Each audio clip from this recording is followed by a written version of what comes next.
did learn from the 2-2 draw against Bournemouth. And first up is Romero's return. Yeah, and this is Romero's first game for obviously 4 months since being injured against Chelsea, or even before that he was injured as well, during the international break. So he's kind of had 15 minutes in a long time. Very, very rusty, I think it's fair to say. In fact, some of the stats show it. I think 74% pass accuracy, which for a centre back is actually really low. Usually their passing accuracy is like in the 90s. So that's fairly concerning. I think it shows his rustiness on the ball. Only 3 of his 7 long passes completed as well. Something he needs to definitely work on. But in more positive news, he did win 4 out of his 5 aerial duels. So I think that's a positive, how dominant he was in the air. And I think that actually really helped when Bournemouth was swinging crosses, and he was able to really help with that. Made 2 clearances on the day. Definitely a lot of work to be done, Romero, to get him back to his sharpest, but nearly cost us on a couple of times, especially in the first 10 minutes. Yeah. Look, it was great to see him back, but very, very rusty from Romero. I was expecting a lot better performance, particularly with the captain's armband as well on. But it was kind of really rash on the floor. Passing, challenges, fouls, everything was really rushed and kind of just not good enough, really. But yeah, in the air, he did well for us. But I'm sure, I'm certain of it, that hour in his legs is going to do us the world of good on Thursday, and I'm expecting a proper performance on Thursday from him. A proper one. But let's move on to number 2, and that is Vic's poor passing. Yeah, and I think Seems to be the theme of the day. Definitely, there was a lot of poor passing to go around, but I think Vic for sure had struggles with his build-up play, and he had struggles with him, in build-up, looking to find the right pass, and obviously made some crucial saves to keep us in the game. But when it came to his passing, again, 71% passing accuracy. I think it all came from his long passes, which is 9 long passes attempted and only 1 was accurate. So whenever he went long, we basically came back and he wasn't able to retain possession or get any sort of advantage. So we had a lot of trouble playing it short with Bournemouth pressing us, but whenever Vicario went long as well, it also kept coming back and we kept losing the ball there. So a lot of things to work on. I think a few times as well, he had a better option available to him, and he went for a more difficult pass, or he rushed a pass, and it led to Tottenham being put under pressure. And I think that's one of the things I've noticed with comparing him to Kinski with the ball at his feet, just the calmness Kinski has when the ball's at his feet, and his ability to spray passes to fullbacks and things like that. Whereas Vicario, he just seems to rush things a lot, and he seems to panic. And obviously he had that moment where he ran towards his own goal. And I think if he was just to calm things down a bit, a tad, a bit like Kinski, just don't rush it, have a bit of composure, I think he'd be better off for it. Yeah, you're probably right there. But, with what you're saying as well, you look at the flip side to his game, saved us on a number of occasions where it could have been 2-3 potentially in the first 20 minutes or so. So he definitely earned his money in that situations. But yeah, I totally agree. He needs to be getting better on the floor with his passing. And I think it's something we've noticed over the last couple of weeks as well, where his playing out the back potentially sometimes can leave a lot to be desired for. And his long passing needs to be getting a lot better. But that's just not his game as well. That's just not the keeper he is. And this is our keeper, and this is the way we play.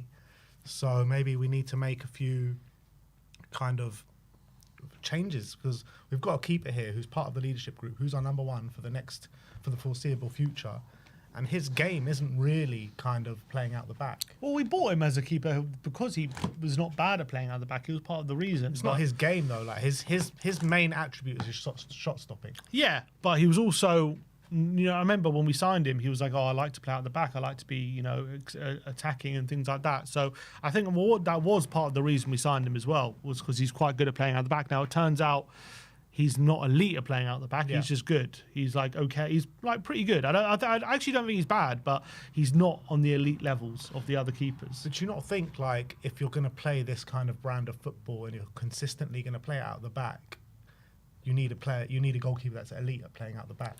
I think it definitely helps. Do you need a keeper that's the most elite? I don't think what we ask of our keepers is beyond a Vicario, is my point. I don't think so. I think Vicario can do the job. I just think he needs to make a few adjustments and improve a few things. But I think from what we ask our keepers, I think Vicario is capable of it. Number 3 is Sarr's improving. Yeah, definitely. Last couple of games has definitely been a step in the right direction. And a much better performance again. Obviously got his goal in this game, but it was a much better performance from him compared to some of his other performances in recent weeks. And he won 5 of his 10 ground duels, 2 out of 4 aerial duels, 3 tackles, 2 interceptions. Obviously did get a goal. He did miss a really good opportunity, which was set up by Maddison. But compared to definitely his other midfield partners, he was definitely a bit of a cut above the rest. And when you're looking at someone who's looking to create, much though, is it? Well, when you're looking for someone to create, he did have 3 key passes on the day. So he was the one who was actually forcing the issue and actually trying to create in that middle of the park compared to Basuma and Bentancur. So fair play to Sarr, much better performance for himself and compared to the other ones as well. Yeah, he needs this kind of run now, and I feel like he should get a run in the team off the back of it, because you're looking at Bentancur 2 up and down, you're looking at Basuma 2 up and down, and Sarr, you could say the same about him, but I think the last couple of performances now are definitely steps in the right direction. So I think he got a start on Thursday night alongside a Bergvall. Probably Bergvall in the 6 with Sarr playing as the box-to-box. So, yeah, I'm happy with what I'm seeing from Sarr at the moment. But let's be honest, like, in terms of comparing him to the other midfielders on the pitch yesterday, not much to go on. Number 4 is subs changed the game. Yeah, and I think definitely Ange was a bit more proactive in this game with his substitutions, making 2 at half-time and 2 on the hour mark compared to maybe what he's done previously, which is like leave it to 65 and before making his subs. And for sure, having Son and Bergvall at half-time definitely helped change the game, in my opinion. Sonny coming on, creating 1 key pass, obviously scoring his penalty, hitting the post as well, and obviously causing a nuisance of himself. I think Lucas Bergvall was an unbelievable change, winning 5 of his ground duels, was really impressive in the middle of the park, hitting the post, and obviously led to a lot more composure in the middle of the park, 92% passing accuracy compared to the likes of Basuma and Bentancur, who got dispossessed a lot more than he did. But as well, on the hour mark, I thought James Maddison came on, really provided a lot more creativity in the middle of the park, and also in his ground duels, won 4 of his 6 ground duels when he came on, while also providing 2 key passes and the pass for the penalty, while also Van de Ven late in the game, all same time as Maddison, provided a bit more of a safety blanket at the back line. So I think clearly, again, those subs came on, they really benefited us, they really changed the game, and again, it's more proof that when he has his squad, I think it's really helped us kind of in second halves, when I think for a lot of the season between December and like February time, we just weren't able to make these kind of changes in the second half, and it really hampered us. Yeah, it's true. The subs definitely changed the game, and it's no surprise if you bring on the quality 2 guys in our leadership group in Maddison and Sonny, and we all know the qualities that these guys have, and the emerging Lucas Bergvall as well. So you bring on these kind of 3 players when you're looking at the starting lineup, where it has little to no creativity in the middle of the park, and then you add in a Bergvall, you add in a Maddison, you add in the danger out on the left with Son Heung-min. It was no surprise to me that we were going to start creating chances, because the first half we literally, I don't know, what was the XG for us in the first half? It must have been nothing, literally. 0.4. 0.4, and then the second half was, well, we did get a penalty as well, so I guess it's not even that different, to be fair, in terms of the XG. Well, the penalty was well earned, so yeah, I guess. But look, it's no surprise to me that those changes were the changes to kind of bring the momentum in our favour. Credit to Ange for bringing them on, but I don't think it takes a kind of genius to do that.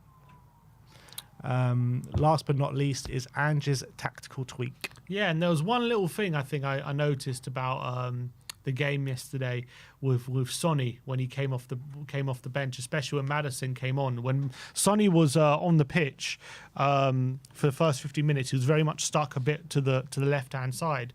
But when Maddison came on, if you look at his heat map, he's actually very, very central, and actually he was playing quite close to Dom Solanke at times in that second half, and Maddison was kind of playing a bit behind him compared to maybe when Maddison was on or off before, he was kind of playing on the left hand side. So I think if you look at also where he won the penalty, making a very central run behind the kind of Bournemouth backline, which obviously got him in behind in a very dangerous central area. So I think there was a little bit of a tactical tweak there with Ange playing Solanke kind of alongside Son and playing Maddison in behind, and I think that kind of actually really benefited us and got us back in the game.